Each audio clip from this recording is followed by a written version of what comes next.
Sa kagawaran ng pananaliksik at pagpapaunlad, nakatanggap si Kapitan Mayuri ng Squad 12 ng emergency report tungkol sa maraming hollow na unti-unting nauubos sa mundo ng mga tao. Kapag nagpatuloy ang ganitong pagpaslang, babagsak ang hangganan ng Living World at Soul Society sa loob lang ng ilang araw, at agad natukoy ni Mayuri na ang mga Quincy ang may gawa ng kaguluhan.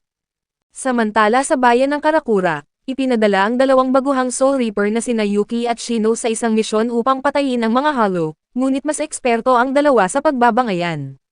Sinabihan ni Shino si Yuki na magpakalalaki at magkaroon ng tiwala sa sarili, subalit paralisado ito sa takot dahil alam niyang sikat ang bayang ito sa malalakas na hollow at wala silang karanasan sa labanan.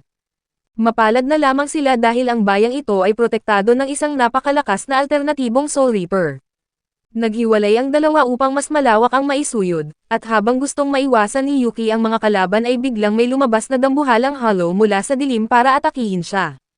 Sa matinding takot, tumakbo siya ng napakabilis at tinawagan si Shino sa radyo ngunit walang sumasagot.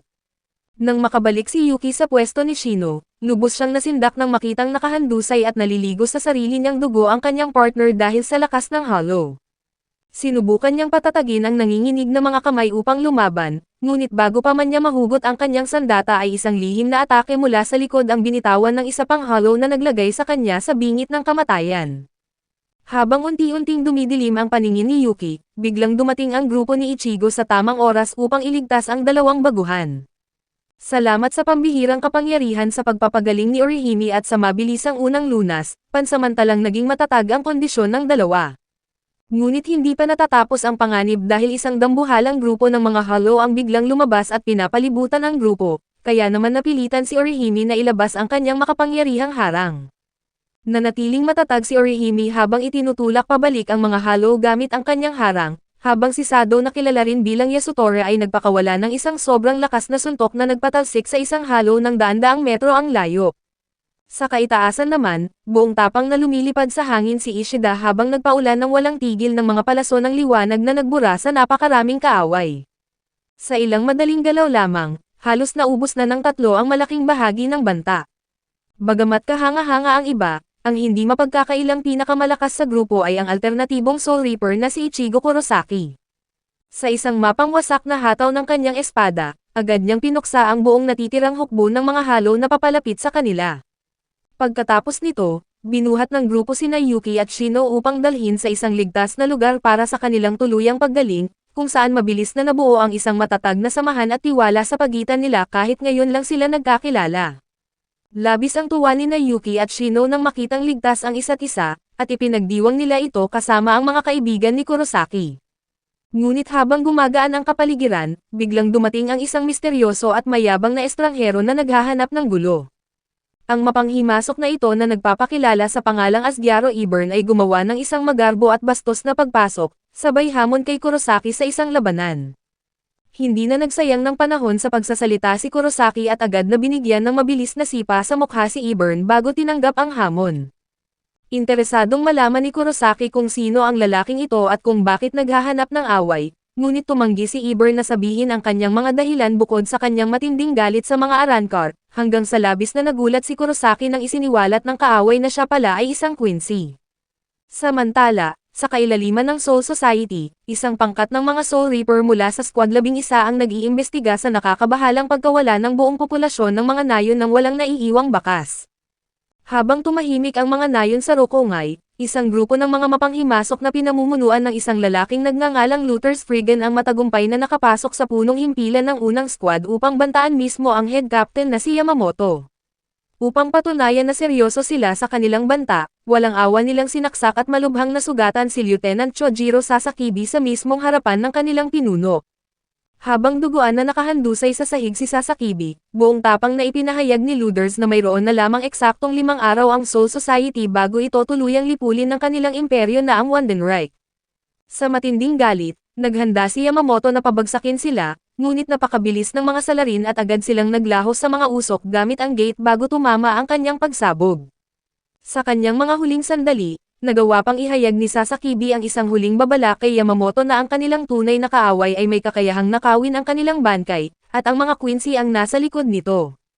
Bumalik naman sa mundo ng mga tao, Walang humpay ang pagpapakawala ni Ibern ng mga pagsabog ng enerhiya ng liwanag patungo kay Kurosaki, sabay bitaw ng mga insulto upang galitin ang alternatibong Soul Reaper. Gayunpaman, nanatiling mahinahon si Kurosaki, at piniling iwasan at pigilan na lamang ang mga atake, sa halip na sumabak sa malakihang labanan dahil misteryo pa ang pakay nito. Matapos ang maikling habulan, napagpasyahan ni Kurosaki na sapat na ang kanyang pag-iwas kaya huminto siya at naghandang harapin ng seryoso ang kaaway sa pamamagitan ng paggamit ng kanyang bankay. Ito na nga ang mismong hinihintay ni Ibern, kaya agad na inilabas ng Quincy ang isang espesyal na kagamitan upang nakawin ang bankay ni Kurosaki sa pamamagitan ng mga sinag ng liwanag na pumapalibot sa kanya. Subalit, sa hindi malamang dahilan, hindi gumana ang pagnanakaw ayon sa inaasahan, dahil winasak ni Kurosaki ang liwanag gamit ang kanyang purong lakas at gumanti ng isang napakalakas na Getsugatensho na nagpatilapon kay Ibern. Labis ang pagkabigla ni Ibern sa labis na kalituhan kung bakit hindi naglaho ang bankay ni Kurosaki. Itinutok ni Kurosaki ang kanyang espada sa leeg nito upang magsalita, ngunit isang misteryosong anino ang biglang bumalot kay Ibern at mabilis siyang tinangay palayo pabalik sa palasyo ng Wandenreich, ang kahariang pinamumunuan ng hari ng mga Quincy na si Yhwach.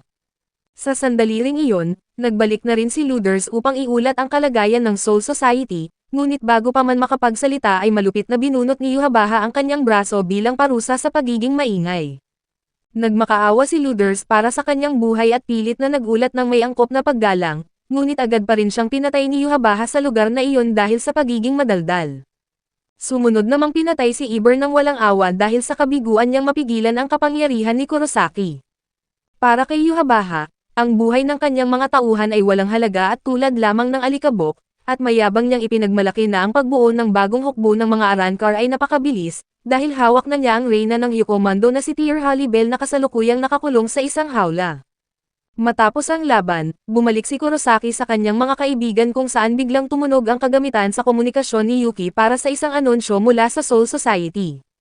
Napakasama ng balita dahil pinatay ang tenyente ng unang squad at nakatakas ang mga Quincy, at mabilis na kumakalat ang kaguluhan sa buong Seritai, matapos pumatay ng 116 na sundalo sa loob lamang ng 182 segundo nang hindi nagpapatunog ng anumang alarma sa espiritual na harang. Naiwang nakatulala ang grupo ni Kurosaki dahil sa nakagigimbal na impormasyong ito, kaya nagpasya si Kurosaki na pumunta muna sa bayan upang pawiin ang gulo sa kanyang isip.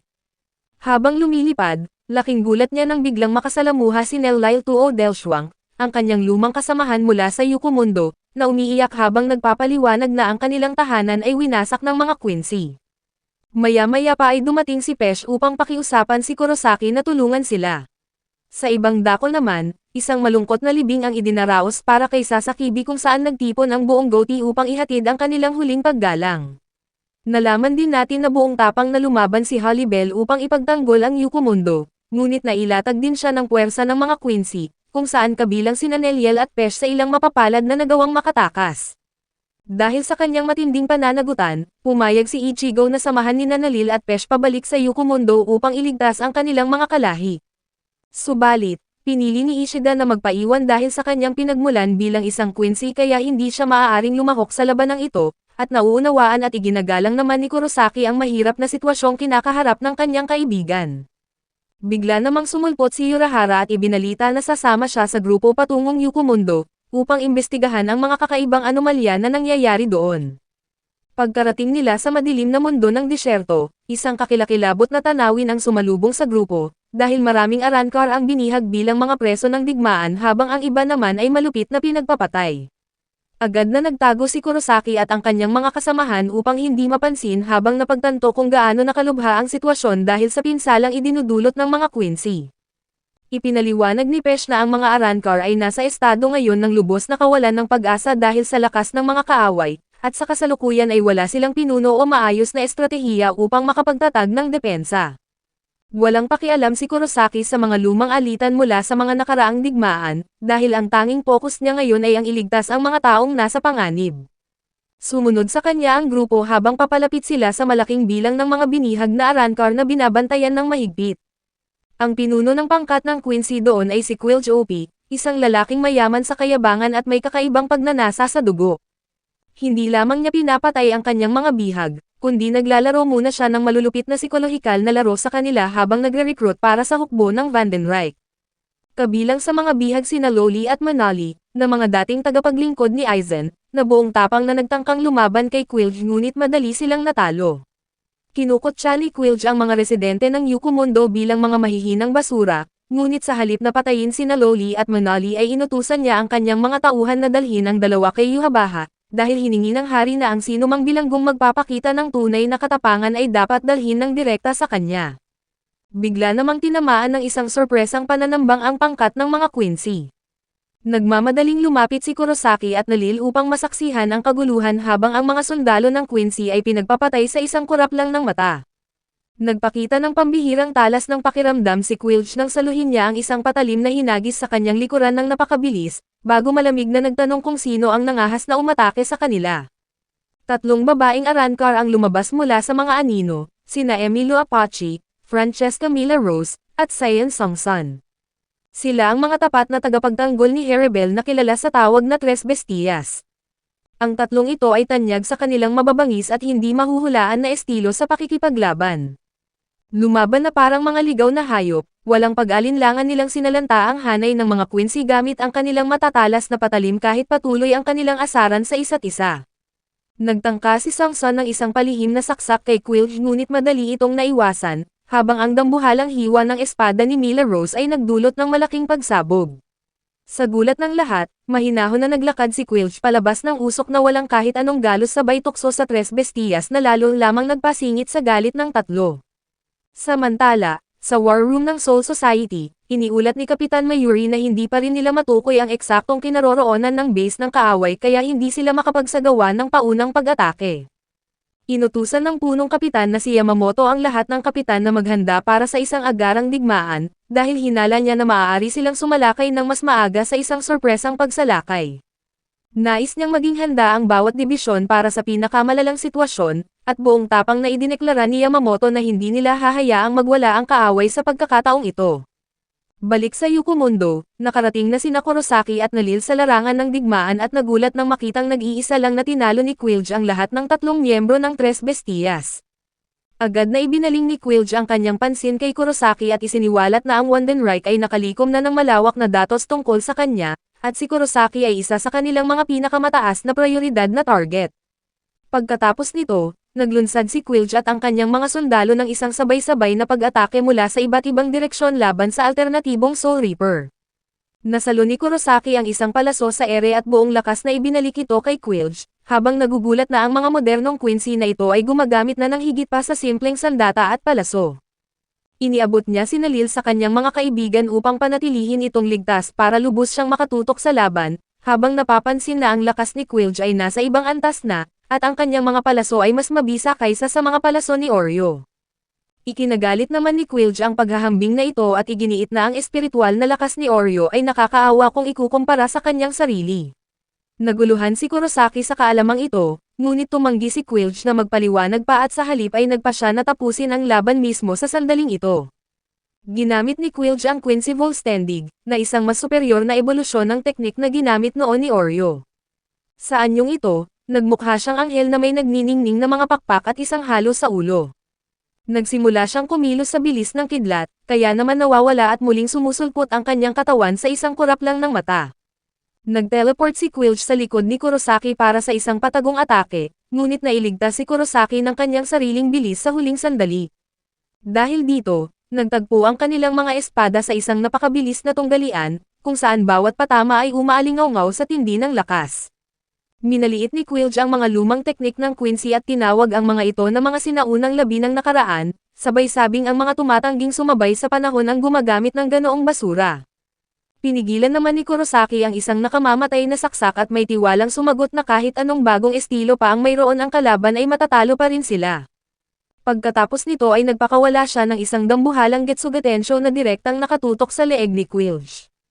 Ang nagresultang pagsabog ay napakalaki kaya umabot ng libu-libong metro ang shockwave sa buong disyerto, ngunit kahanga-hanga na nasalo ni Quilge ang buong lakas ng pagsabog nang hindi man lang nasasaktan.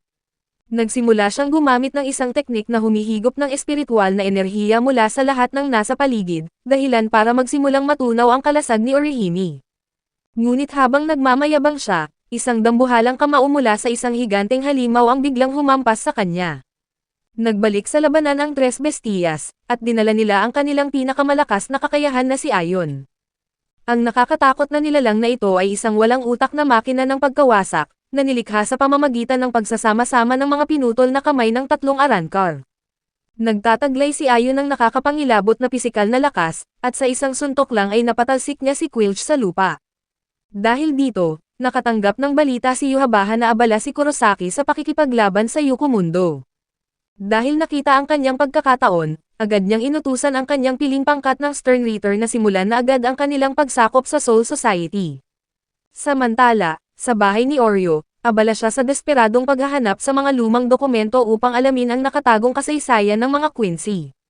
Lumaki siyang naniniwalang nauubos na ang kanyang lahi, ngunit ang mga kamakailang ulat tungkol sa hukbo ng Quincy ay tuluyang nagwasak sa paniniwalang iyon.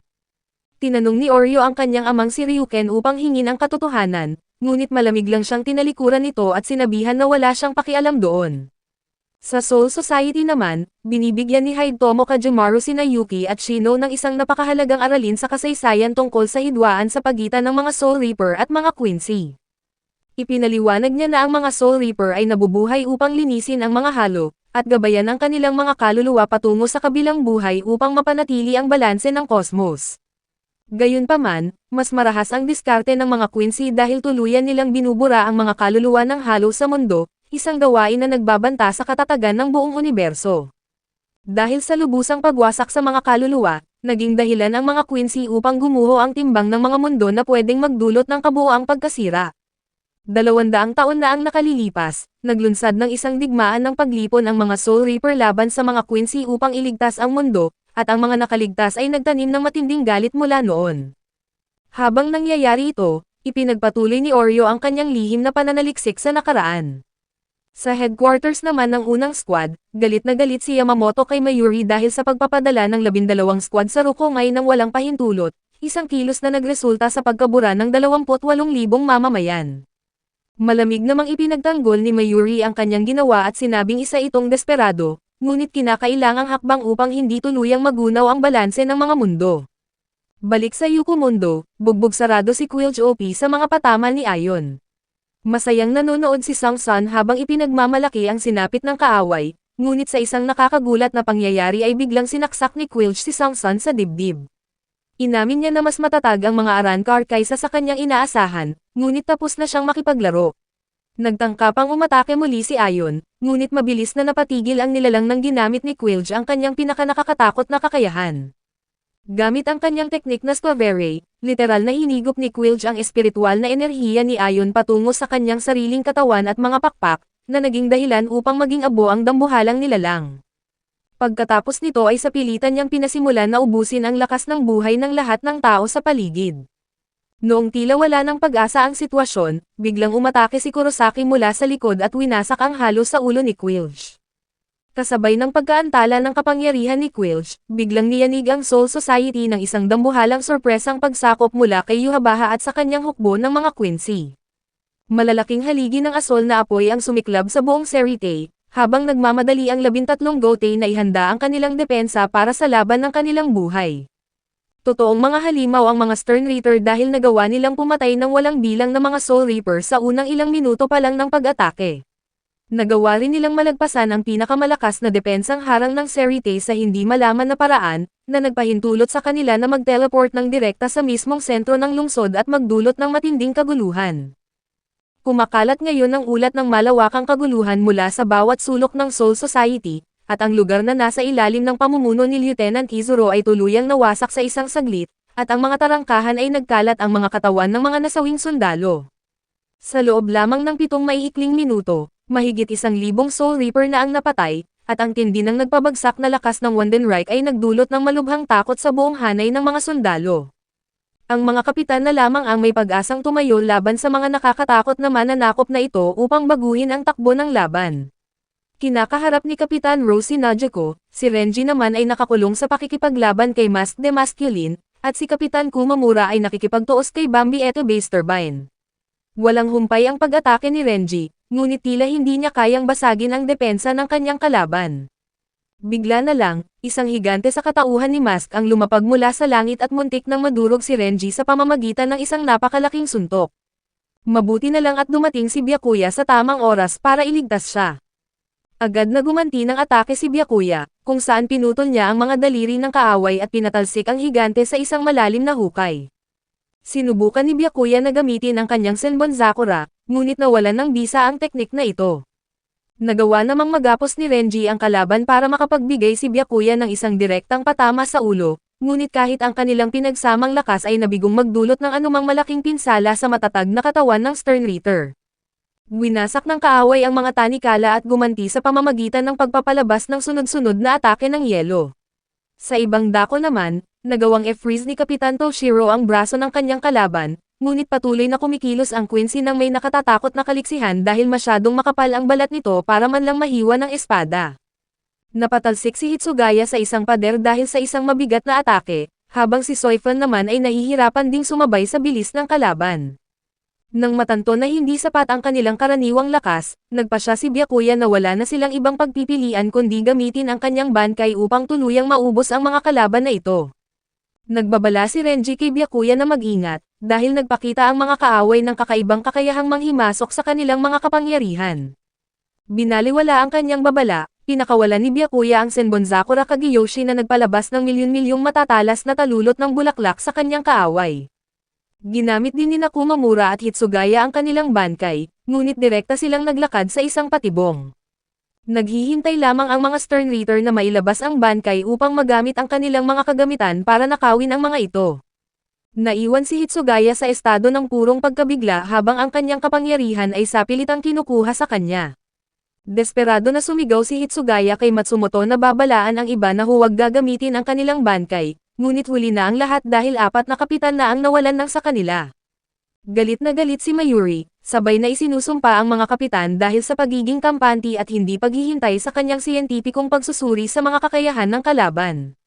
Samantala, si Kapitan Shansoy ay nasa isang matinding pakikipaglaban kay Robert Acutron, kung saan nawala ang kanyang kanang mata dahil sa isang bala mula sa Quincy. Sinubukan ni Renji na ilabas ang kanyang bankai para tumulong, ngunit pinigilan siya ng kanyang kapitan.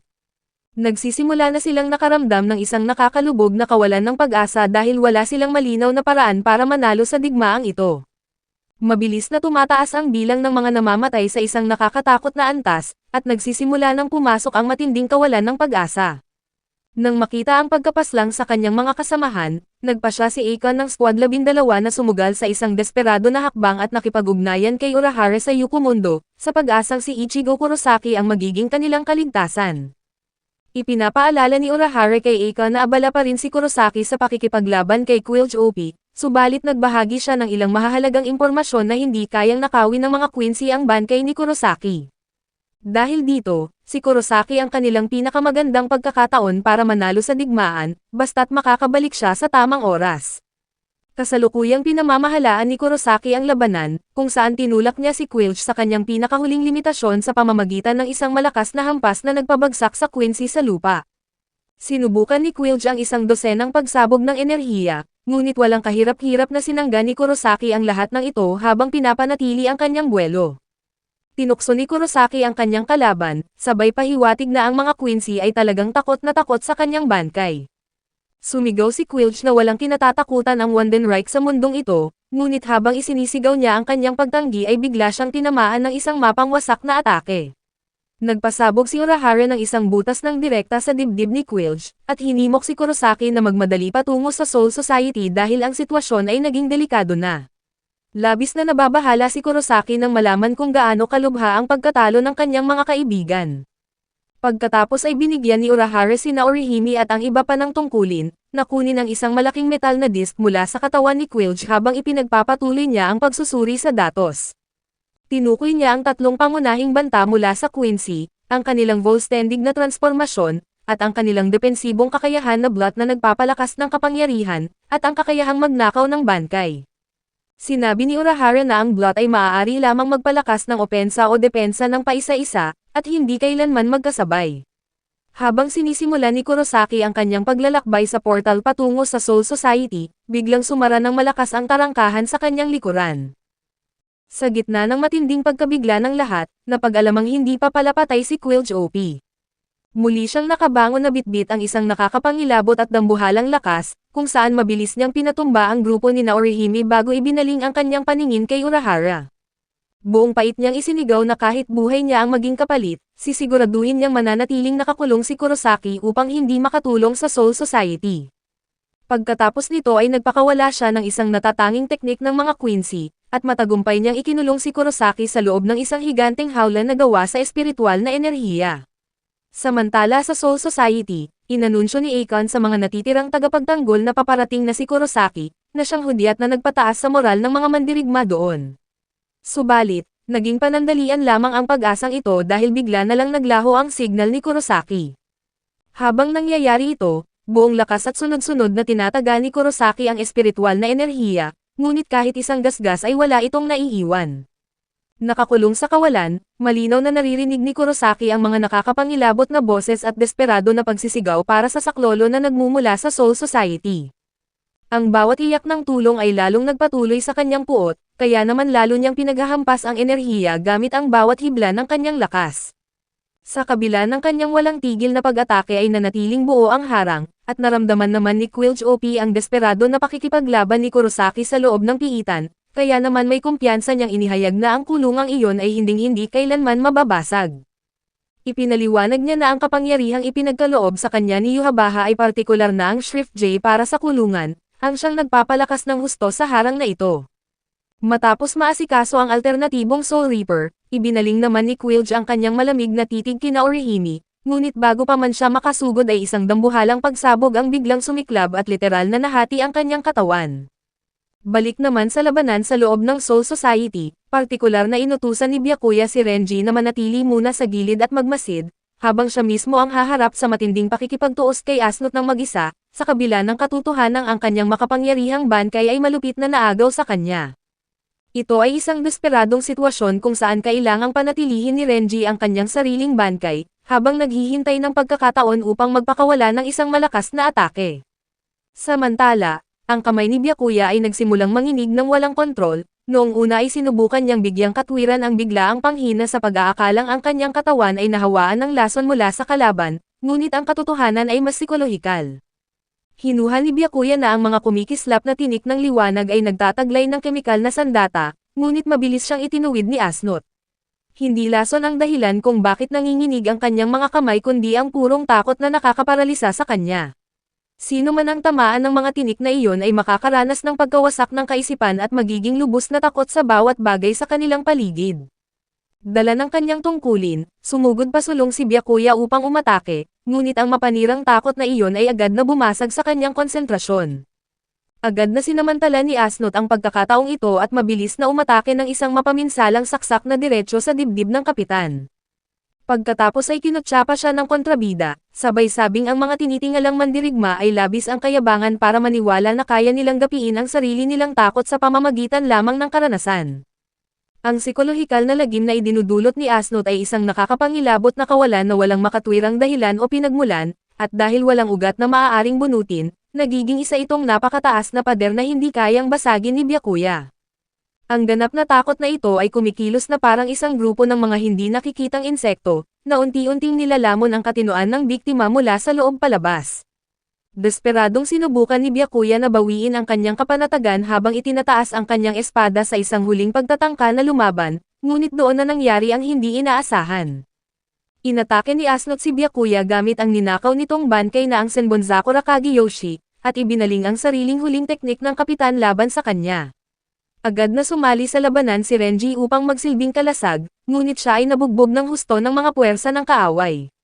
Inutusan ni Asnot ang milyon-milyong matatalim na talulot na patayin si Byakuya, habang si Renji naman ay nakatanggap ng mapangwasak na sipa mula kay Mas na nag-iwan sa kanya na sugatan ng malubha.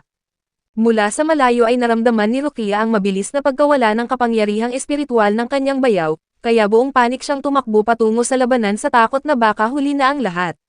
Dahil sa matinding pag-aalala kay Byakuya ay nawalan siya ng pokus sandali, na agad namang sinamantala ng kaaway upang patumbahin siya ng walang malay sa lupa. Samantala sa gitna ng kaguluhan, si Kenpachi ang isa sa mga pambihirang kapitan na kasalukuyang namamayagpag sa larangan ng digmaan. Mag-isa niyang pinaslang ang tatlong stern reader na humarang sa kanyang landas. Ang una ay nagbago bilang isang dambuhalang nagwawalang unggoy na nagtatangkang patayin ang lahat gamit ang mga sonic roar, Ngunit naiirita lamang si Kenpachi at hinati ito ng mabilis ng walang kahirap-hirap. Ang ikalawang kalaban naman ay walang tigil sa pagsasalita, kaya minabuti ni Kenpachi na patahimikin ito ng tuluyan sa pamamagitan ng pagpiga sa leeg nito gamit ang kanyang mga malalakas na kamay. Ang ikatlo naman ay naging kawili-wili, dahil may kakayahan itong magbagong anyo at kopyahin ng perpekto ang lakas ng sinumang makakaharap nito. Sandaling nanganib si Zaraki dahil hinarap niya ang sarili niyang nakakatakot na lakas, ngunit sa kanyang tipikal na estilo ay nahigitan niya ang sariling limitasyon at pinabagsak ang kanyang huwad na katapat. Habang naguhumapo ang tiwala sa sarili, naglakad siya ng diretso sa pinuno ng mga Quincy na si Yhwach at buong tapang itong hinamon sa isang magandang labanan doon mismo. Sa kabilang bahagi naman ng Soul Society, bugbog sarado si Teniente Hisagi sa kamay ni Bercy. Ipinapaliwanag ng Quincy na ang shrift na ibinigay sa kanya ni Yhwach ay ang letrang U na ang ibig sabihin ay ang overkill, isang kakayahan kung saan ang kanyang lakas ay lalong tumataas sa tuwing may papatayin siyang buhay. Dahil nakapaslang na siya ng mahigit 100 katao mula kaninang umaga, naging isang ganap na halimaw siya sa labanan. Tiningnan ni Hisagi ang kanyang kamatayan habang napagtatantong siya na ang susunod na biktima, kasabay ng nakapanlulumong katotohanan na ang kalaban na ito ang mismong pumatay kay Teniente Sasakibi noong nakaraang araw. Noong tila wala ng pag-asa ay bumaba sa eksena ang pinunong kapitan na si Yamamoto, na mistulang isang mapaghiganting Diyos upang pigilan ang trahedya. Sa halip na matakot, lalo lamang naging mayabang si Driscoll sa pag-iisip na tanyag siya kapag napatay ang pinunong kapitan. Nagkaroon pa ito ng lakas ng loob na gamitin ang ninakaw na bangkay ni Sasakibi upang wakasan ang buhay ng matanda. Nagpatawag siya ng isang nakatatakot na bagyo ng nakamamatay na kidlat na walang respeto sa legasiya ng tunay na may-ari nito. Habang gumuguhit ang mga kidlat, nagbalik ang isip ni Yamamoto noong unang makatagpo si Sasakibi mahigit 2,000 taon na ang nakalilipas. Noong una ay walang interes ang matandang pinuno na kumuha ng tagasunod, ngunit ang wagas na dedikasyon ni Sasakibi ay labis na nagpahanga sa kanya kaya binigyan niya ito ng pagkakataon. Matapos makita ang bangkay nito, nagkomento si Yamamoto na bagamat elegante ay kulang ito sa hilaw na lakas, ngunit ang ataking iyon ni Sasakibi ay sapat na upang mag-iwan ng permanenteng sugat sa noo ni Yamamoto. Dahil dito ay masaya niya itong tinanggap bilang tiniente at personal na sinanay sa loob ng daan-daang taon. Ang makita ang Quincy na ginagamit ang ninakaw na kapangyarihan upang lumaban ay nagpapakulo sa dugo ni Yamamoto sa sobrang galit. Hindi na siya nagsayang ng salita, humakbang siya pasulong at nagpakawala ng isang mapaminsalang saksak ng espada na siyang tumupok at tumapos kay Driscoll bilang abo sa loob ng ilang segundo. Dahil sa matinding puot ng pinunong kapitan, sumiklab ang isang dambuhalang bagyo ng apoy na puminsala sa buong nakapalibot na distrito, kasabay ng kanyang deklarasyon na personal niyang buburahin ang lahat ng kalaban dahil sa kanilang kawalan ng galang. Ang tindi ng galit ni Yamamoto ay nagbigay ng lakas at motibasyon sa mga natitirang Soul Reaper na hindi pa siya nakikitang lumaban ng ganoon kalupit. Ang kahangahangang espiritu ng pakikipaglaban ng matanda ay nagsilbing tanglaw na nagpataas sa moral ng lahat at nag-alis sa kanilang takot, kaya naman nagbago ang takbo ng labanan habang ang mga Quincy naman ang nagsimulang madaig at naging mas depensibo. Dumating si Yamamoto sa mismong labanan sa tamang sandali para iligtas si Kenpachi mula sa kamay ng hari ng mga Quincy. Sa pagbabalik tanaw sa nakalipas na ilang libong taon sa kanilang maalamat na pagtutunggali, ang Gotei 13 ang mismong dumurog kay Yhwach at sa imperyo nito. Tinignan ni Yamamoto ang kanyang matandang kalaban sa mata, at idineklara na tatapusin na niya ang nasimulan at kikitilin na ang buhay nito ng tuluyan. Bigla namang inakala ng tatlong Stern Reaper na mananalo sila sa matanda sa pamamagitan ng palihim na pag-atake sa likod nito, ngunit labis nilang pinagwalang bahala ang husay ng matandang kinakaharap nila sa araw na ito. Nang hindi man lang lumingon, pinatay ni Yamamoto ang tatlong hangal na iyon sa isang dambuhala at nakakapangilabot na apoy, at pagkatapos nito ay diretso siyang sumugod kay Yhwach nang wala nang sinasabi pang iba. Sinabihan naman siya ng panunuya ni Yhwach sa pagsasabing masyado nang tumanda ang pinuno at wala na itong sapat na lakas para masabayan siya, bagamat nag-iwan pa rin ito ng malugod na papuri para sa pagsisikap ni Yamamoto. Napansin din niya na ang nagbabagang galit sa mga mata ni Yamamoto ay nagpapakita ng kasing delikado pa rin ito ng kanyang kabataan, at muling nagpang-abot ang dalawang dambuhala sa isang napakabilis na tapatan ng mga espada. Kumilos si Yamamoto ng may pambihirang bilis, swabe niyang iniwasan ang mga pag-atake ni Yhwach bago nagpaulan ng sunod-sunod at kasing bilis ng kidlat na mga malalakas na atake. Ang hari ng mga Quincy na hindi mapipigilan kanina ay napilitan ngayon na umatras dahil sa bigat ng pressure na dulot ng walang humpay na pagsugod ni Yamamoto, at patuloy siyang naitulak pa atras sa gitna ng mga guho. Sa isang kurap ng mata, naglaho si Yamamoto at muling lumitaw sa mismong likuran ng kanyang kaaway, sabay pakawala ng isang saksak na lumikha ng isang dambuhala at umuungol na liyab. Sa wakas ay napilitan si Yhwach na bunutin ang sarili nitong espada para ipananggalang sa nakapapasong init. Ito na nga ang mismong hinihintay ng punong kapitan, ang sandali na seryosohin siya ng kanyang kalaban hanggang sa mapabunot ito ng bakal, kaya naman naghanda na siyang ilabas ang kanyang buong nakakatakot na lakas laban sa hari. Sumigaw si Yamamoto na gagawin niyang tosino ang laman at kaluluwa ni Yhwach hanggang sa maging abo ang mga ito. Pagkatapos ay ginamit na niya ang kanyang pinakamalakas na alas, ang Bankei na Zanka no Tachi. Ang pagpapakawala ng teknik na ito ay lubhang napakalakas kaya naman isang tuyo at nakapapasong init ang nagsimulang kumalat sa buong Soul Society. Sa loob lang ng ilang segundo, ang bawat hantungan ng tubig sa paligid ay nagsimulang maglaho at maging singaw, at ang buong paligid ay naging lalong mabigat dahil sa nagbabagang enerhiya. Ang epekto nito sa kalikasan ay mabilis at malupit, ang balat ng mga tao ay nagsimulang maging parang tuyong papel, at ang kanilang mga labi ay nagumpisang magbakbak dahil sa matinding init. Sino mang Soul Reaper na may kakayahang nakabatay sa yelo ay nakitang ganap na nawalan ng kwenta at walang silbi ang kanilang mga kapangyarihan sa harap ng ganitong init. Nanood naman si Kapitan Onohana mula sa malayo na may malalim na pag-aalala, habang nananalangin na sana ay matapos agad ni Yamamoto ang laban na ito bago pa ang sarili nitong nagpupumiglas na lakas ang tuluyang sumira sa mismong mundong sinusubukan nitong iligtas. Kapag aktibo ang kanyang bankay, ang espada ni Yamamoto ay hindi nagmumukhang isang nagliliyab na sandata, sa halip ay lumilitaw ito bilang isang sunog at gasgas ng piraso ng bakal.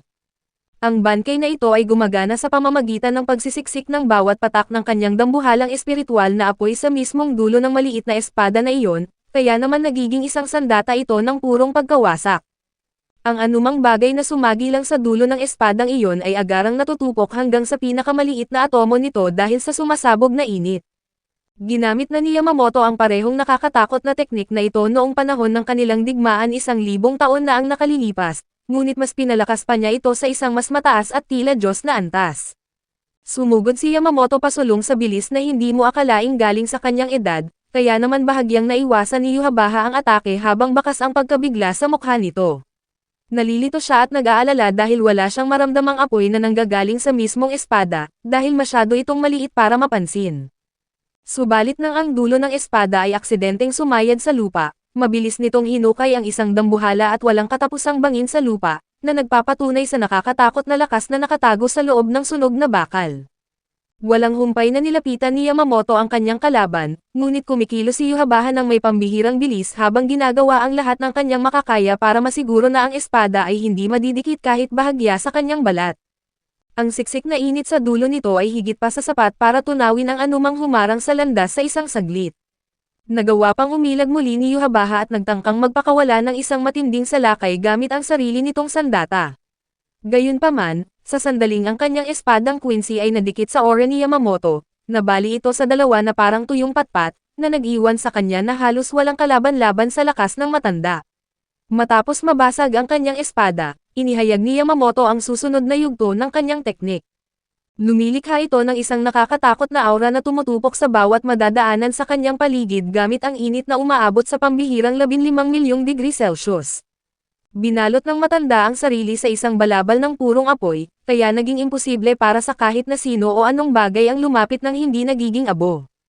Ang kanyang buong katawan at espada ay umiinit na ngayon sa parehong tindi ng mismong kaibuturan ng araw, at ang anumang bagay na mga has na lumapit sa kanya ay matutunaw na lang na parang putik bago pa man madikit dito. Napilitan naman si Yhwach na gamitin ang kanyang Blood Vine sa pinakamataas na antas upang lumikha ng isang desperadong harang sa paligid ng kanyang katawan, sa pagsubok na maiwasang maging tumpok ng abo dahil lang sa pagiging malapit kay Yamamoto. Umaapaw sa kumpiyansa, nararamdaman ni Yamamoto na panalo na siya sa laban. Sinubukan naman siyang pigilan ni Yhwach gamit ang sunod-sunod na palason ng liwanag, ngunit natutupok lang ang mga ito bago pa man makalapit. Pagkatapos ay naglatag si Yhwach ng isang dambuhalang harang ng mga Quincy na kilala bilang Sanct Swinger, isang sagradong bansa na pumupuksa sa sinong magtangkang pumasok gamit ang banal na liwanag. Upang mapigilan ito, ipinasya ni Yamamoto na ilabas ang kanyang pinakamalagim at nakakatakot na teknik. Dahil alam niyang hindi siya basta-basta makakasugod pasulong, ginamit ni Yamamoto ang Kakujou Sujin. Sa pamamagitan ng galaw na ito, Ipinatawag niya ang mga kalansay ng bawat kalaban na natupok ng kanyang apoy sa nakalipas na 1,000 taon. Isang nakakapangilabot at nakakaawang tanawin ang sumiklab ng ang isang hukbo ng mga patay ay nagsimulang gumapang palabas mula sa natuyong lupa, habang pinapaligiran si Yhwach at kinukutsa siya gamit ang kanilang mga katawan na walang laman. Nagsimulang dumagsa at sumugod ang mga kalansay kay Yhwach, at napagtanto niya nang may pangingilabot na ito ang mga buto ng sarili niyang mga nasawing tauhan noong nakaraang digmaan. Literal na pinipilit ni Yamamoto ang hari ng mga Quincy na labanan ang mga kalansay ng sarili nitong sundalo. Ipinaliwanag pa niya na hindi pa nanakaw ng mga Quincy ang kanyang bangkay, dahil kaya lang nilang kuhanin ang lakas na lubos nilang nauunawaan, at dahil hindi pa niya ipinapakita ang buong saklaw hanggang ngayon ay wala silang magagawa. Desperadong sinubukan ni Yhwach na makawala mula sa tumpok ng mga kalansay sa pamamagitan ng walang awang pagtapak sa mga buto ng dati niyang mga sundalo. Ngunit tinatapos na ni Yamamoto ang laban, habang pinupukaw ang huling anyo, ang Tenshi Kaijin. Sa isang huli at mapagpasya na hatol, nagpakawala siya ng siksik na alon ng init na nakalaan na magbura sa lahat ng madaraanan nito, at tila tuluyan ng naipit si Yhwach sa landas ng kamatayan. Ang katawan ni Yhwach ay malinis na nahati sa dalawa dahil sa pag-atake, ngunit habang bumabagsak, bumulong ito ng paghingi ng paumanhin sa kanyang Panginoon dahil sa pagkabigo na maisakatuparan ang mga utos nito.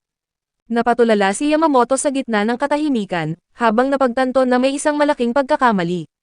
Lumalabas na ang Yhwach na buong lakas niyang kinalaban ay isa lamang palang huwad na katawan, isang estratehiya na nakalaan na umagaw sa kanyang atensyon, habang ang tunay na hari ay nasa ibang lugar at inaatake ang himpilan ng unang dibisyon. Sa wakas ay lumabas ang tunay na Yhwach mula sa mga anino, at malamig ang loob na tinapos ang sarili niyang tapat na tauhan ngayong tapos na ang palabas. Inihayag niya na habang pinagpapakapagod ng huwad na katawan si Yamamoto, naglakbay pala siya ng malalim sa gitnang piitan sa ilalim ng lupa upang makipag-usap kay Aizen. Nais niyang kunin ang dating kapitan para sa kanyang layunin, ngunit sapat na ang pagiging mayabang ni Aizen para tumanggi ng diretsyo sa kanyang alok, kaya hinayaan na lang niya ito roon. Ang galit na si Yamamoto ay nagtangkang muling buhayin ang kanyang bangkay upang wakasan ang totoong banta, ngunit agad itong ninakaw ni Yhwach gamit ang kanyang mahiwagang kagamitan. Hindi naman sa hindi kayang nakawin ng mga Quincy noon dahil sa kakulangan sa kaalaman, ito ay dahil ang isang nilalang lang na kasing lakas ni Yhwach ang may sapat na espiritual na kinakailangan upang aktwal na maglaman at gumamit sa isang dambuhala at sumasabog na bangkay tulad ng Zanka no Tachi. Sa isang desperadong huling pagpapakita ng paglaban, sumugod si Yamamoto kay Yhwach gamit ang lahat ng natitira sa kanya. Ngunit kung wala ang kanyang bangkay, madali na siyang matalo.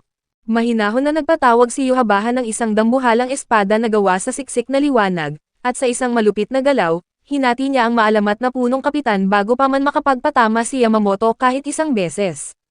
Ito ay isang nakakagulat at biglaang wakas para sa pinakamatandang tagapagtanggol ng Soul Society. Ang tanawin ng kanilang magiting na pinuno na bumabagsak sa ganoong kalungkot na paraan ay naghudyat ng matinding kawalan ng pag-asa sa bawat Soul Reaper sa lungsod. Ang kanilang lakas ng loob ay tuluyang nawasak, at para lalong lumala ang mga bagay, hindi nagpakita si Yhwach kahit kaunting paggalang para sa nasawing kalaban, sa halip ay pinili pa niyang ipagpatuloy na pagtawanan at ipahiya ang walang buhay na katawan ni Yamamoto. Nagsalita siya ng may purong galit para sa buhay na tinahak ng punong kapitan at sa mga desisyong ginawa nito. Kinutya ni Yhwach ang kasalukuyang kalagayan ng Gotei 13, sa pagsasabing naging malambot at nakakaawa na ang mga ito dahil sa kanilang labis na pagkahumaling sa kapayapaan at kaayusan. Ipinaalala niya sa lahat na 1,000 taon na ang nakalilipas, ang Gotei 13 ay hindi isang marangal na samahan ng mga tagapagtanggol, kundi isang pangkat ng mga uhaw sa dugo at walang awang mamamatay tao na walang pakialam sa katarungan, kundi sa pagpatay lamang sa kanilang mga kaaway ng may pinakamataas na kahusayan at walang kahit kaunting awa. Noong unang panahon, isang tunay na halimaw si Yamamoto na handang isakripisyo ang kahit ano, maging ang kanyang kaluluwa makamit lamang ang tagumpay. Kaya niyang sunugin at gawing abo ang buong larangan ng digmaan ng walang alinlangan, subalit matapos tila tuluyang maubos ang mga Quincy at pumasok ang mundo sa isang yugto ng kapayapaan, humina ang nagbabagang apoy sa kanyang puso at naging mas mabait siyang tao dahil mayroon na siyang mga bagay na nais protektahan. Sa paningin naman ni Yhwach, ang bagong silang na kabaitan na iyon ay wala kundi isang kahinaan na nagpabago sa kinatatakutang Gotei 13, upang maging isang pangkat ng mga matatakuting anino ng kanilang nakaraan. Ipinahayag niya na tatapusin na niya ang Soul Society sa mismong sandaling iyon, kasabay ng giit na ang tunay na mandirigmang Goatee-13 ay namatay na kasabay ng sarili niyang mga kababayan noong nakalipas na 1,000,000, at ang naiwan na lamang ay ang mga mahihinang panggagaya na nakatakdang patayin. Matapos tuluyang burahin ang natitirang labi ni Yamamoto, malamig na nag-utos si Yhwach kay Haschwalth na simulan na ang huling pagpuksa sa Soul Society. Nagsimulang magbukas ang mga stern reader ng dambuhalang mga tarangkahan ng dilim sa buong Serite, upang ipatawag ang walang katapusang baha ng mga soldat, ang mga mababang uri at nakamamatay na hukbo ng Wandenreich Army, para tapusin ang laban at walang matitirang nakatayo. Nagkalat ang dugo sa mga lansangan habang daan-daang mga Soul Reaper ang pinagpapatay, at ang dating magandang lungsod ay nagiging umuusok na lamang na guho. Mula sa loob ng kanyang bilangguan, nararamdaman ni Kurosaki ang unti-unting paglaho ng espiritual na lakas ng kanyang mga kaibigan at kasamahan, na nagpuno sa kanya ng matinding galit. Nagpakawala si Kurosaki ng walang tigil na mga atake hanggang sa wakas ay nawasak niya ang hindi matitibag na harang kung saan siya ikinulong ni Quilch OP. Sa wakas ay nakarating siya sa Soul Society, ngunit sinalubong siya ng isang tagpo ng kabuoang pagkawasak. Natagpuan niya ang isang malubhang sugatang kapitan, at ang pagsaksi sa tindi ng paghihirap sa kanyang paligid ay naging dahilan upang sumabog ang espiritual na lakas ni Kurosaki sa isang nakatatakot na pagpapakita ng galit. Ang dambuhalang bigat ng espiritual na lakas na inilalabas ni Kurosaki ay napakalaki, kaya't agad na napansin ng bawat Quincy sa larangan ng digmaan ang kanyang pagdating. Hindi siya nagatubili kahit isang saglit, pinasabog niya ang unang Quincy na kanyang nakita bago mabilis na pinuntahan ang mga guho upang hanapin si Byakuya. Nang sa wakas ay marating niya ito, ang mga unang salita ni Kurosaki ay upang tiyakin sa kapitan na kapwa nakaligtas sina Rukia at Renji sa malupit na pagsalakay. Si Byakuya na kumapit na lamang sa huling hibla ng kanyang buhay, ay umamin na alam niyang tapos na ang kanyang oras at mabilis na ring naglalaho ang kanyang buhay. Nagpahayag siya ng may mabigat na kalooban, na nagsasaad ng malalim na kahihiyan dahil sa kawalan ng lakas na protektahan ang kanyang mga tauhan at ang kanyang dangal bilang isang kapitan. Napakasakit para sa kanya ang panoorin ang pagbagsak ng kanyang mga kasamahan habang siya ay nakahandusay at walang magawa. Kaya naman gumawa siya ng isang huli at desperadong pakiusap na iligtas ang Soul Society para sa kanya. Nanatiling tahimik at matatag si Kurosaki, habang ang kanyang mukha ay nababalutan ng malamig na determinasyon, ngunit nakikita ni Byakuya ang kasagutan sa kanyang mga mata at alam niyang tinanggap ng batang lalaki ang mabigat na tungkulin. Nang mapagbigyan ang kanyang huling kahilingan ay tuluyan nang nawalan ng malay si Byakuya. Hindi na nagsayang ng panahon si Kurosaki at agad niyang hinanap si Yhwach, handang makipagtuos sa hari para sa lahat ng dugong nagkalat sa malagim na araw na ito. Umasta si Yhwach na tila ba hindi man lang karapat-dapat sa kanyang oras si Kurosaki at naghanda ng umalis, ngunit napakabilis ni Kurosaki at agad na hinarangan ang kanyang daan. Humakbang pasulong si Haschwalth upang asikasuhin ang istorbo, ngunit itinaas ni Yhwach ang kanyang kamay upang pigilan ang kanyang tauhan. Interesado siya sa laban, at nagtataka ng malakas kung anong klaseng imposibleng paraan ang ginamit ni Kurosaki upang makatakas sa isang espesyal na harang para pigilan maging ang pinakamalakas na kaaway. Bunsod ng dalisay at walang hinalong galit, nagpakawala ng ugong si Kurosaki at naglabas ng dambuhalang Getsugatensho habang mabilis na sumusugod ng diretso sa hari ng mga Quincy. Ang dalawa ay nagtagpo sa isang mapang wasak na salpukan na yumanig sa mismong pundasyon ng Serite, kung saan nagpalitan sila ng mga nakamamatay na hataw sa isang marahas na bakbakan. Sa kabila ng kanyang kahangahangang paglakas, mabilis na naging malinaw na wala pa ring sapat na purong kapangyarihan si Kurosaki para tunay na magapi ang isang nilalang na kasing antas ni Yhwach. Kalaunan ay nalamangan din si Kurosaki, at nakatanggap ng isang napakalakas na patama na nag-iwan sa kanyang nakalugmok sa lupa sa tindi ng sakit. Sinubukan niyang pilitin ang sarili na tumayong muli, ngunit sa puntong ito ay binubugbog na lamang siya ng husto. Walang awang sinabunutan ni Yhwach ang kanyang buhok, isinubsob ang kanyang mukha sa lupa ng may lakas na nakababali ng buto, at pagkatapos ay ginamit ang kanyang espada upang lumikha ng isang mababaw at nakakatakot na hiwa sa lalamunan ni Kurosaki. Pagkatapos ay inutusan niya ang kanyang tauhan na gapusin ito at dalhin palayo, dahil ang tunay na plano ni Yhwach ay lasunin ang isipan ni Kurosaki at pilitin itong sumali sa kanyang hukbo, dahil nakikita niya ang potensyal sa lakas nito. Subalit ang espiritu ni Kurosaki ay malayo sa pagiging tauhan, nagawa niyang magpalabas ng lakas at naitulak pabalik ang hari, na ikinagulat ng lahat. Nanatiling nakatingin si Yhwach sa tunay na pagkabigla nang napagtanto niyang likas na ginamit ni Kurosaki ang Blood Vine, isang depensibong teknik na dapat ay para lang sa mga may dugong Quincy na dumadaloy sa kanilang mga ugat. Mabilis na sinugatan ni Yhwach ang braso ni Kurosaki upang kumpirmahin ang kanyang hinala, At ang naging reaksyon ng binata ang nagbigay sa kanya ng lahat ng kasagutan. Sa wakas ay naintindihan na niya kung bakit nabigong kulungin ng piitan ni Quilch si Kurosaki. Sa kanyang desperadong pakikipaglaban para makatakas, ang galit ni Kurosaki ang nagtulak sa kanyang espiritual na lakas sa sukdulang limitasyon, na nagdulot ng reaksyong nagpabago sa mismong pundasyon ng kanyang kaluluwa habang nakikipaglaban ang kanyang enerhiya laban sa harang. Habang ang naglalakihang lakas ni Kurosaki ay paulit-ulit na humahampas sa mga pader na gawa ng Quincy, lumikha ito ng isang ugong na umabot sa pinakamalalim ng kanyang espiritual na pagkatao. Ang prosesong ito ang muling nagpainit sa mga natutulog na alaala ng isang Quincy na nakatanim sa kanyang kaluluwa, na gumising sa isang kapangyarihan na hindi kailanman akalaing taglay niya. Pagkatapos nito ay nagbitiw si Yhwach ng isang napakalaking pasabog sa pamamagitan ng direktang pagpapahayag, na si Kurosaki ay may dugong Quincy dahil sa kanyang pinagmulan at lahi.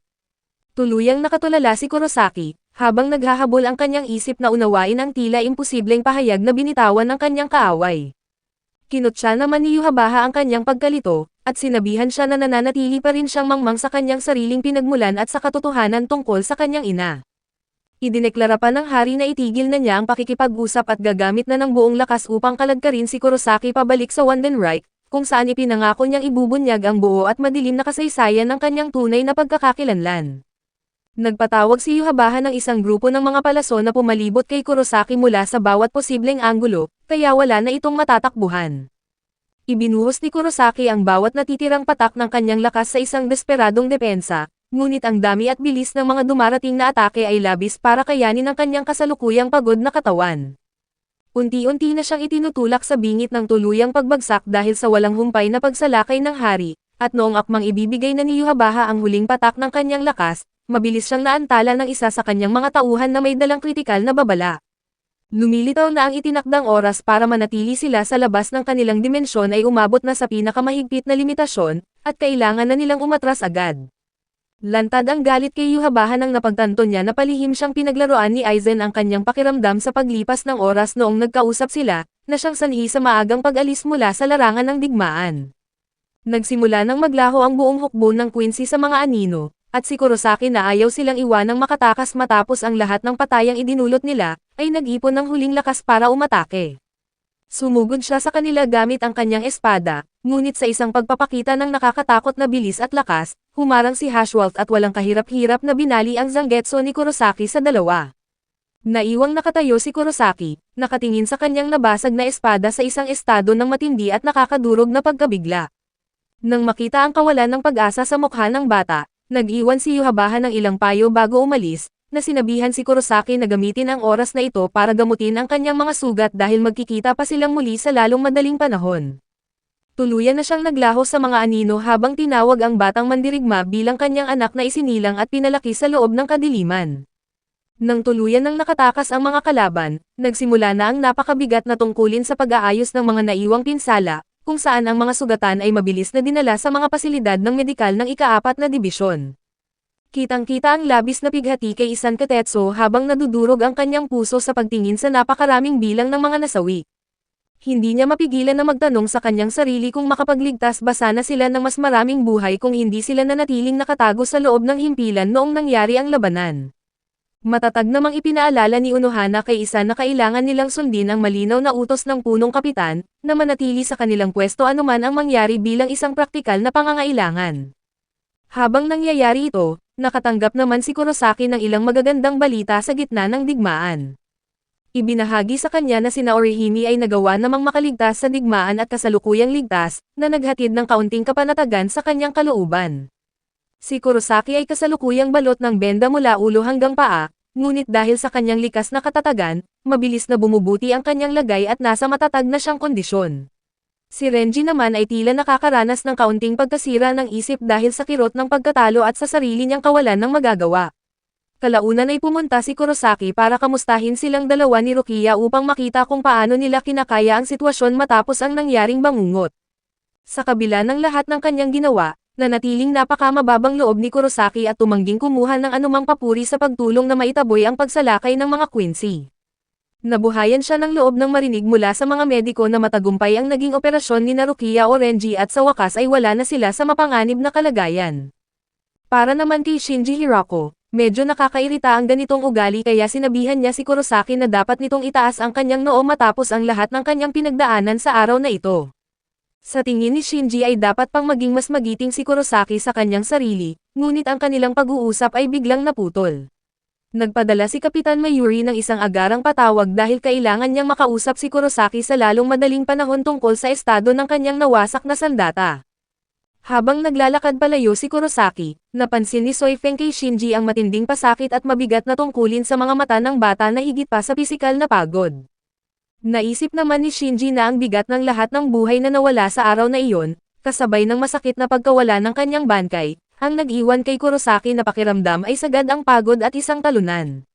Subalit hindi lubos na kumbinsido si Soifeng, nararamdaman niyang may mas malalim at mas nakababagabag na bagay na nagpapabigat sa puso nito.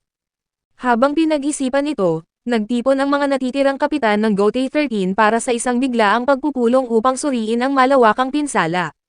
Sa gitna ng ulat, nalaman nilang bagamat mahimalang nakaligtas sina Byakuya at Kenpachi, magiging napakahaba at walang katiyakan ang landas ng kanilang paggaling dahil sa lala ng kanilang mga sugat. Ang balitang ito ang naging dahilan upang tuluyang mag-alboroto si Soifeng sa galit, kung saan ang kanyang pagkadismaya sa kasalukuyan nilang kahinaan ay sumabog sa isang malakas na pagsigaw.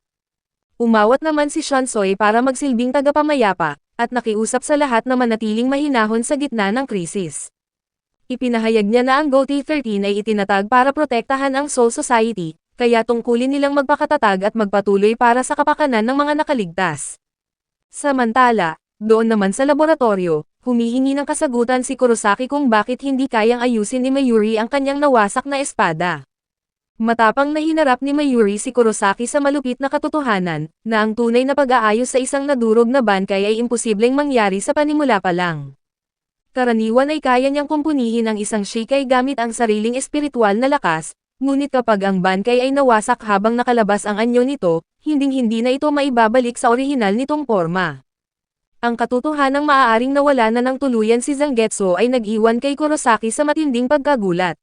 Gayunpaman, pinutol ni Mayuri ang kanyang iniisip sa pagsasabi na pababa na ang Zero Division, ang mga piling maharlikang bantay, at partikular nilang hiniling na makatagpo si Kurosaki. Nang walang sinayang na oras, nagtungo ang mga kapitan sa tagpuan upang salubungin ang mga maalamat na personalidad na ito. Itinanong naman ni Kurosaki kung bakit ang isang napakalakas na grupo ay hindi man lang tumulong noong nagaganap ang malawakang digmaan, at ipinaliwanag ni Shansoy na ang tanging utos sa kanila ay ang pagtatanggol sa palasyo ng Soul King at hindi sa Soul Society. Bigla na lang isang dambuhala at marangyang tore ang bumulusok pababa mula sa kalangitan. Ang 5 individual na ito ay pawang mga dating kapitan na may pambihirang katanyagan, at ang pinagsama-samang lakas nila ay hihigit pa sa puwersa ng buong Gotei 13. Nagulat si Kurosaki nang makitang mayroon silang kakaiba at masayahin na pag-uugali na malayo sa trahedya. Unang lumabas ang masayahing si Kiryu Hakafuna na bumati ng may sigla, kasunod ang lalaking mukhang rakista na si Tenjiro Kirinji, na siya palang orihinal na nagbunsod ng mga teknik sa pagpapagaling. Nakatayo sa unahan ang monghe na si Ichib Hayasob, ang pinuno ng Zero Division, na nag-anunsyo na ipinadala sila ng Soul King upang pamahalaan ang muling pagtatayo ng Gotei 13 at isama si Kurosaki sa palasyo. Ang balitang ito ay hindi nagustuhan ni Soifeng na malakas na nangaral sa kanila dahil sa kawalan ng pakialam sa mga nagdurusa. Agad namang humarang si Kirinji sa likod nito, sabay bitaw ng isang banayad ngunit mariing banta upang ipaalala na ang kanilang prioridad ay nasa ibang antas. Habang nangyayari iyon, abala naman si Senjumaru Shotara sa paghahanda kina Rukia at Renji, kasama si Byakuya upang ihatid din sa palasyo, dahil ang mga sugat ng tatlo ay labis na malubha at hindi kayang magamot ng normal na kakayahan. Sa gitna ng mga paghahanda, biglang lumiwanag at nabuhay ang isang malaking screen ng komunikasyon, kung saan lumitaw ang sugatan ngunit masayahin pa ring si Kisuki Urahara. Pinalakas niya ang loob ni Kurosaki sa pagsasabing maayos naman ang kanilang kalagayan at nakakatagal ang buong grupo sa Yuko Mundo. Bilang huling payo, sinabihan niya si Kurosaki na huwag nang mag-alinlangan sa kanyang landas at magtiwala sa sariling lakas ng loob, at gawin kung ano ang sa tingin niya ay tama. Pagkatapos nito, humarap si Kurosaki kay Ichib upang itanong kung kaya ba talaga ng Zero Division na ayusin ang kanyang nawasak na bangkay. Naging tapat naman si Ichib at sinabing ang isang nawasak na bangkay ay hindi na talaga maaaring ayusin sa karaniwang paraan, ngunit may iba silang magagawa. Nangako si Ichib na sa itaas ng palasyo ay may paraan upang muling gawin ang isang bagong sandata para sa kanya, na mas malakas at mas lalong nakaugnay sa kanyang kaluluwa kumpara sa orihinal niyang Zangetsu. Nang marinig ito, hindi na nagdalawang isip pa si Kurosaki at agad na sumang-ayon na sumama. Matapos ang isang maikli ngunit matinding paglalakbay, nakarating sila sa palasyo ng Soul King. Talagang namangha si Kurosaki sa dambuhala at marangal na kagandahan ng lugar na ganap na kakaiba sa anumang nakita niya sa Soul Society. Sinabihan siya ni Ichib na isang napakabihirang pribilehiyo para sa isang ordinaryong Soul Reaper ang makatapak sa sagradong lupaing ito. Naalala naman ni Kurosaki ang tungkol sa Royal Key kaya itinanong niya kung paano sila nakapasok nang wala nito, na naging daan sa pagkakabunyag ng isang nakakagulat na lihim tungkol sa katawan ng mga miyembro ng Zero Division. Inihayag ni Ichib ang katotohanan na ang esensya ng Royal Key ay mismong ang Soul King ang naglagay at nagtunaw direkta sa mga buto ng bawat miyembro ng Zero Division, kaya sila mismo ang mga susi. Ito ang mismong kapangyarihang kinahuhumalingang makuha ni Aizen noong panahon ng kanyang pagsalakay, kung saan handa siyang magsakripisyo ng libu-libong kaluluwa para lamang lumikha ng sarili niyang bersyon ng bagay na taglay ng 5 maalamat na individual na ito. Samantala, naglaan ng sandali si Kiryu upang ipaliwanag ang heograpiya ng kanilang tahanan. Ang dambuhalang tore sa pinakagitna ay ang dakilang palasyong Maharlika kung saan nag-iisa at nakabukod ang Soul King. Nakapalibot naman dito ang 5 magkakahiwalay at lumulutang na isla na nagsisilbing sariling teritoryo ng bawat miyembro, at ipinabatid nila kay Kurosaki na ang una nilang pupuntahan ay ang palasyo ng Kirinji para sa kanyang pisikal na pagpapagaling. Pagkarating doon, agad na hinagi si Kurosaki at ang kanyang mga kaibigan sa loob ng mga kakaiba at mahiwagang mainit na sapa. Ipinaliwanag ni Kirinji na ang espesyal na katangian ng tubig ang puwersahang naglalabas ng pinsala sa espiritual na lakas ng katawan kasabay ng maruming dugo. Pagkatapos nito ay inilipat naman sila sa isang pulang lawa na tinatawag na Blood Hell, na siyang nagbabalik ng bago at malakas na dugong espiritual upang mapalitan ang mga nawala. Ito ay isang malupit ngunit napakabisang proseso ng paglilinis, at buong pagmamalaking ipinahayag ni Kirinji na kapag natapos na ang buong grupo sa kanyang pamamaraan, magiging doble ang lakas ng bawat isa kumpara sa dati. Habang nangyayari ito, tahimik at seryosong nagmumuni-muni si Shansoy sa loob ng opisina habang iniisip ang kanilang kinabukasan. May mabigat na balita si Shansoy para sa kanyang tenyente na si Nanaw, kung saan ipinaliwanag niyang magbabago na ang takbo ng kanilang samahan dahil opisyal na siyang itinalaga bilang bagong Captain Commander. Inamin niyang hindi siya lubos na nagagalak sa promosyong ito dahil naganap ito sa gitna ng isang nakakalungkot na trahedya. Sa kaparehong pagkakataon naman sa itaas, sinisimulan na ni Kurosaki ang kanyang matinding proseso ng pagpapagaling habang nakababad sa mga nakakagamot na sapa. Nagrereklamo pa si Kurosaki sa bigat ng tubig, na siyang labis na ikinairita ni Kirinji kaya bigla itong nagpakawala ng isang malakas at hindi inaasahang suntok direkta sa mukha ng binata na nagpatalsik sa kanya pabalik sa sapa. Gayunpaman, ang katotohanang nakaya ni Kurosaki ang suntok na iyon ang nagpatunay sa hinala ni Kirinji, na tuluyan ng naghilom ang mga sugat ng binata at nagbalik na sa buong kapasidad ang kanyang lakas. Inanunsyo niya na opisyal nang nalampasan ni Kurosaki ang unang pagsubok sa kanyang pagsasanay sa palasyo. Handang-handa na si Kurosaki na magtungo sa iba pang mga palasyo, at gusto namang sumama ni Renji sa kanya. Subalit humarang si Kirinji at nagpakawala ng isang napakalakas na suntok direkta sa tiyan ni Renji upang subukan ang katawan nito. Buong lakas na nagtiis si Renji para lang manatiling nakatayo matapos ang banat na iyon, at nang makita kung gaano katatag ang lalaki, sa wakas ay pinayagan na rin siya ni Kirinji na umalis. Hindi nagtagal, pareho silang pinalipad sa himpapawid patungo sa palasyo ni Kiryu Hakafuna. Nagkaroon naman ng pagkakataon si Kirinji na aminin kung gaano siya nagulat sa likas na lakas ni Kurosaki, dahil noong umatake siya, nagawa ni Kurosaki na gumanti sa loob ng isang mabilis na segundo upang saluhin ang kanyang kamay, na nag-iwan pa ng pamamaga sa kamay ni Kirinji. Doon naging malinaw kung bakit ganoon na lamang ang personal na interes ng Soul King sa pag-unlad ni Kurosaki. Samantala, doon naman sa ilalim ng lupa sa mga silid ng Central 46, opisyal nang tinanggap ni Shansoy ang tungkulin bilang bagong Captain Commander, ngunit mayroon siyang isang hiling, ang kailanganin ng 2 tenyente na direktang magsisilbi sa ilalim niya, kung saan pinili niya sina Okikiba at Nanaw. Ipinapaliwanag ni Shansoy na may malalim na pag-unawa si Okikiba sa mga tungkulin ng unang dibisyon, habang si Nanaw naman ay sadyang hiyang na sa kanyang sistema ng pagtatrabaho, kaya ang 2 ito ang perpektong tao bilang kanyang mga katuwang. Kapag naging maayos na ang lahat, nagtiwala si Shansoy sa isang matapang na pahayag na ang kanyang prioridad bilang pinuno ay ang ituro kay Kenpachi ang tunay na sining ng espada. Ipinaglalaban niya na ang potensyal ni Kenpachi ay isang napakahalagang sandata na hindi nila pwedeng baliwalain. Gayunpaman, labis na kinatatakutan ng 46 na sentro ang ideyang ito, sa pag-aalala na kung lalo pang lalakas si Kenpachi ay baka maging isa itong mabangis na hayop na hindi na nila kayang kontrolin. Binalaan nila si Shansoy na gumagawa ito ng isang napakalaking pakikipagsapalaran na maaaring maglagay sa panganib sa Soul Society. Nanindigan si Shansoy sa kanyang pasya, at matatag na ipinahayag na ang Soul Society sa kasalukuyan ay masyadong mahina para makaligtas sa susunod na pagsalakay. Kailangan nila ang lupit ng lakas ni Kenpachi kung nais nilang matiyak ang kaligtasan ng lahat. Dahil sa katotohanan ito, hindi na nakahanap ng butas ang mga nakatatanda upang tumutol, kaya agad na inatasan ni Shansoy si Onohana sa tungkulin na sanayin si Kenpachi. Samantala, lumapag na sina Kurosaki at Renji sa palasyo ni Kiryu habang nagtatalo sa buong biyahe. Sa kabila ng kanilang maingay na pagdating, tinanggap sila ni Kiryu ng may pambihirang pag-aasikaso at naghain ng piging ng mga putaheng may pandaigdigang kalidad na nagdulot ng matinding gulat sa dalawa. Nagsimulang magduda si Kurosaki dahil nararamdaman niyang imposibleng ihain ang ganitong luho ng walang kapalit, ngunit tahasan siyang sinabihan ni Kiryu na ang tungkulin ng Royal Guard ay tiyaking busog ang kanilang mga tiyan upang makapag-relax sila. Nang marinig iyon, hindi na nagpigil sina Kurosaki at Renji at nagsimulang lumamon ng mabilis. Sa sobrang tindi ng lasa ay hindi sila makatanggi, subalit biglang naging seryoso si Kurosaki dahil sa pag-iisip na ang lahat ng kasamahan nila sa Soul Society ay nagpapakapagod sa pagsasanay habang siya ay nakaupo lang doon at nagpapakasaya. Agad siyang sinabihan ni Renji na isa siyang malaking tanga, dahil kailangan muna nilang tuluyang gumaling mula sa malulubhang pinsala upang maging kapaki-pakinabang. Tumawa si Kiryu at sumang-ayon na ang pagkain ng ganito ay paraan din ng paghahanda sa labanan.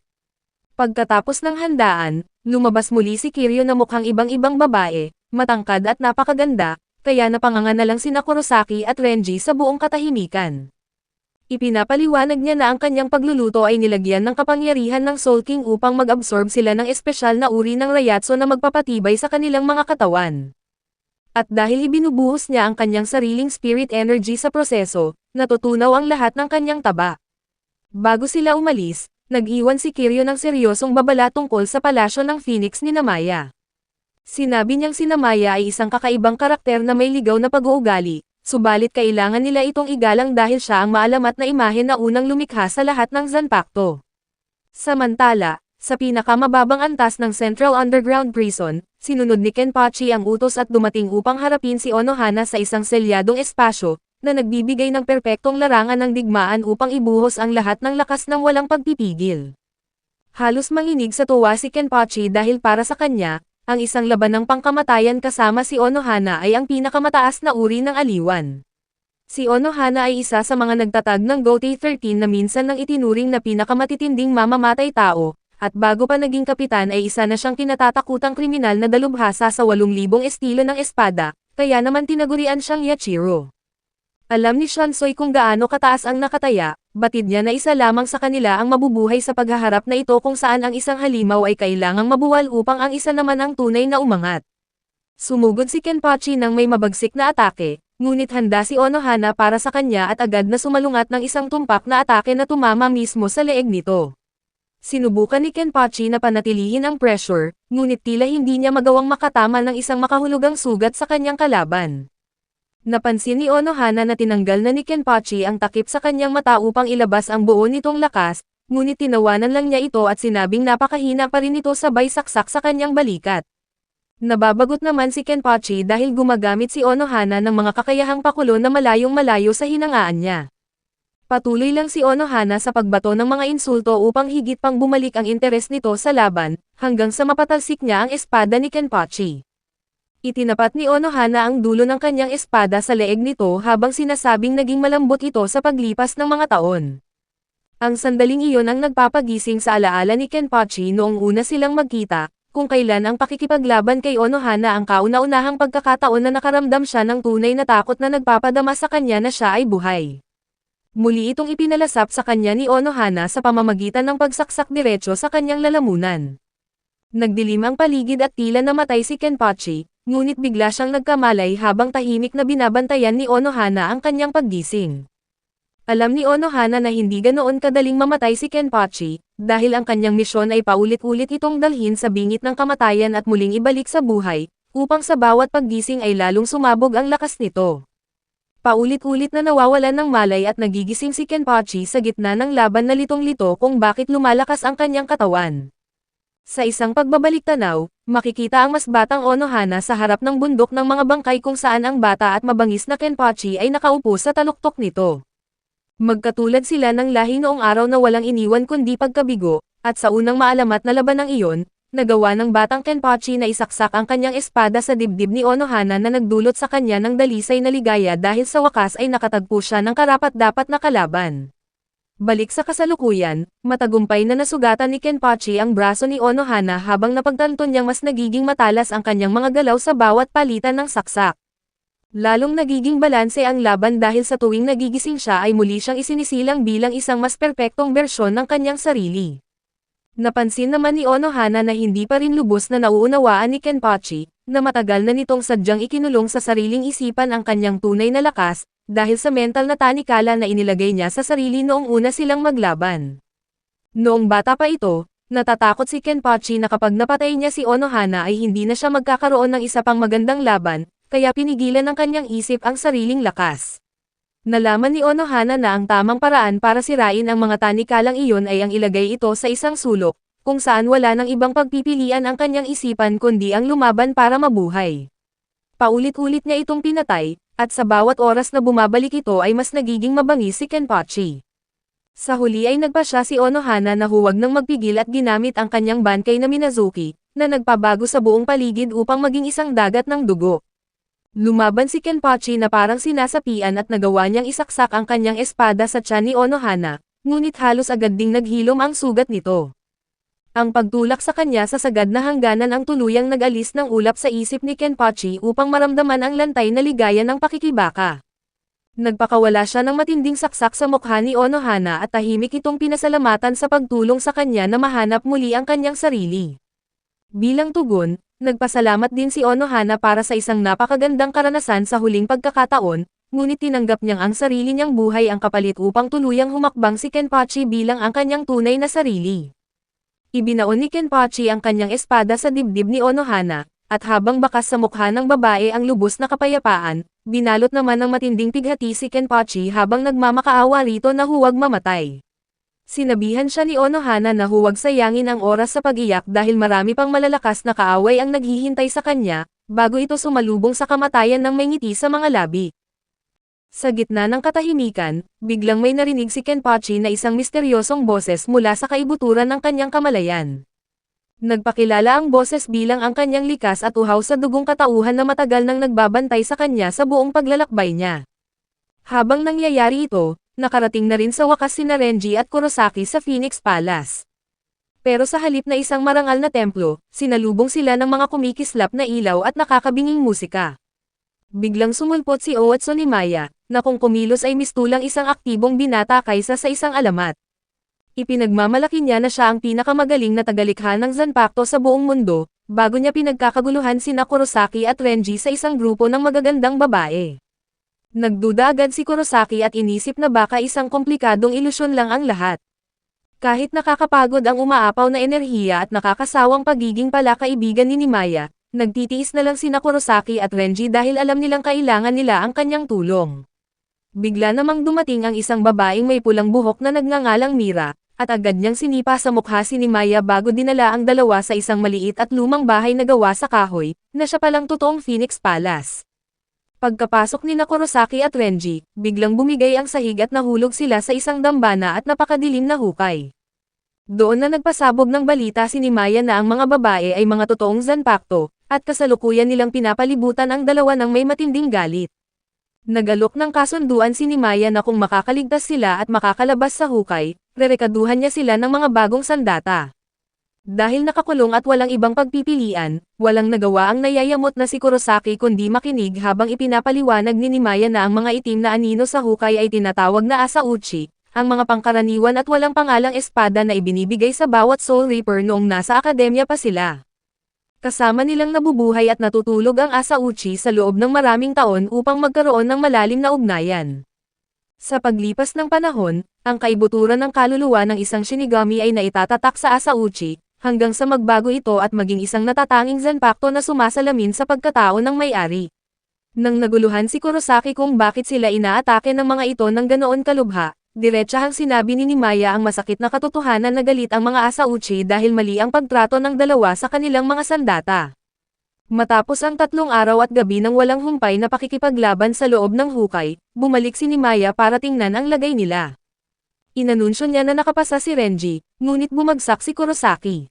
Umalma si Kurosaki at sinabing kaya pa niyang lumaban, pero binaliwala siya ni Nimaya at sinabing walang kwenta ang tapang niya kung ayaw naman siyang piliin ng mga Asauchi. Dito na nagdesisyon si Nimaya na ibalik si Kurosaki sa mundo ng mga tao. Nagreklamo at sumigaw si Kurosaki, pero binuweltahan siya ni Nimaya na hindi naman siya totoong Soul Reaper, at walang karapatang manatili roon ang sino mang walang sariling Zanpakuto.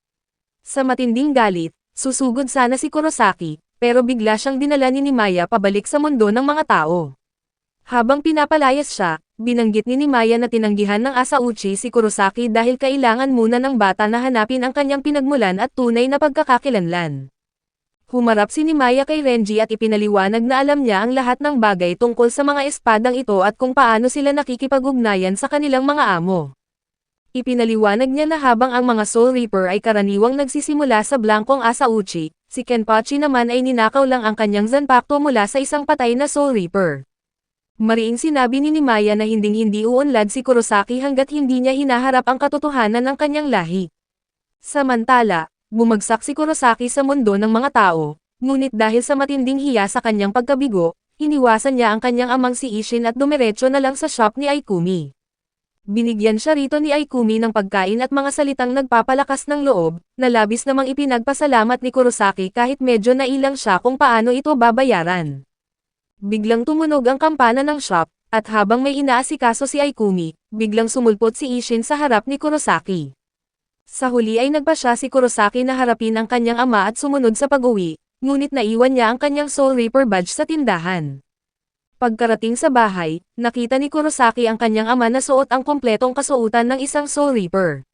Napagtanto niya na alam na pala ni Isshin ang lahat ng nangyayari sa Soul Society sa tulong ni Urahara, kabilang ang pagpapalaya sa kanya ni Nimaya. Habang nakatitig sa kanya, naghanda ang kanyang ama na ibunyag ang isang napakalaking sikreto. Hindi lang basta isang Soul Reaper si Kurosaki, dahil ang totoo ay isang Quincy ang kanyang inang si Masaki. Upang malaman kung paano nagsimula ang lahat, babalik ang kwento ilang taon ang nakalipas sa barracks ng 10 squad. Noong panahong iyon, isang tamad na kapitan si Isshin Shiba, habang ang bata pa namang si Hitsugaya ang kahanga-hanga at matalinong henyo na binabantayan ni Isshin. Batid na ni Isshin na si Hitsugaya ang susunod sa kanyang mga landas. Gayunpaman, labis itong ikinairita ni Matsumoto, na naniniwalang mas karapat-dapat siya sa promosyon kaysa sa bata. Nagdala si Hitsugaya ng isang mahalagang ulat tungkol sa sunod-sunod na mahiwagang pagkamatay ng mga Soul Reaper sa Naruki City. Nang marinig ang balita, agad na kumilos si Isshin at iniwan ang lahat ng kanyang gawaing papel sa kanyang mga nasasakupan upang mag-isang sumugod. Nag-alala ng husto si Matsumoto sa pagpunta ni Isshin sa isang mapanganib na sitwasyon ng walang kasama, at ipinaliwanag naman ni Hitsugaya na malamang na iniwan sila ni Isshin dahil alam nito kung gaano kadelikado ang kaaway at ayaw niya silang madamay sa labanan. Samantala, sa isang nakatagong lokasyon, tinatanong ni Aizen sina Jin at Kaname ukol sa takbo ng kanilang pananaliksik, kung saan matagumpay nilang napasiklab ang halo sa kanilang mga paksa. Sa parehong pagkakataon, makikita ang murang edad ni Masaki na naninirahan sa tahanan ng pamilyang Ishida, at tinatanong siya ng ina ni Ryuken na si Izumi tungkol sa kanyang pagsasanay at mga tungkulin bilang isang Quincy. Nagatubili si Masaki sa kanyang mga sagot, na siyang ikinagalit ni Izumi na may kagaspangang ipinaalala sa kanya na siya na ang pinakahuling natitira sa lahi ng mga Kurosaki at may tungkulin siyang dapat gampanan. Dahil pumanaw na ang mga magulang ni Masaki, kinupkop siya ng mga Ishida dahil siya ay isang purong dugong Quincy. Sawang-sawa na si Ryuken sa pagiging mapagmataas ng kanyang ina, kaya pinagsabihan niya itong lumabas ng silid bago humingi ng paumanhin kay Masaki. Dahil likas na mabait, ngumiti lang si Masaki at pinuri pa ang pagkain sa kabila ng nakaiilang na sitwasyon. Kalaunan, kinausap ni Ryuken ang kanilang kasambahay na si Kane tungkol sa sitwasyon, dahil alam niyang walang ibang interes ang kanyang ina kay Masaki kundi ang purong dugo nito upang matiyak na hindi madungisan ang kanilang lahi. Matalino si Ryuken upang makita ang politika sa loob ng pamilya, at nag-aalala siya na baka hindi maging masaya si Masaki kung mapipilitin itong magpakasal sa kanya alang-alang lamang sa tungkulin. Nalungkot naman si Masaki para sa kanya, habang napapansin kung gaano kabait si Ryuken para mag-alala sa kanyang nararamdaman. Alam ni Ryuken na ang pagpapakasal sa kanya ay mas ukol sa kaligtasan ng lahi ng mga Quincy, kaysa sa isang romantikong kinabukasan para sa kanilang dalawa. Habang hinaharap nila ang mga inaasahan ng pamilya, dumating si Ishin sa Naruki City at sinimulang itaas ang kanyang Ryatsu upang pukawin ang kaaway. Nagtagumpay naman ito, ngunit napakabilis ng kalaban kung saan dalawang lokal na Soul Reaper ang napatay bago pa man makakilos si Ishin. Humarap siya ng direkta sa banta ng isang nakasisindak na halo na may puting maskara na kilala bilang White ang lumitaw, kung saan kakaibang nakasara ang hollow hole nito. Agad silang nagpalitan ng mabilisang pag-atake, at bumalik sa mansyon, naramdaman ni Masaki ang napakalakas na espiritual na enerhiya mula sa labanan, at napagtanto na may nagbabakbakang halo at Soul Reaper sa malapit.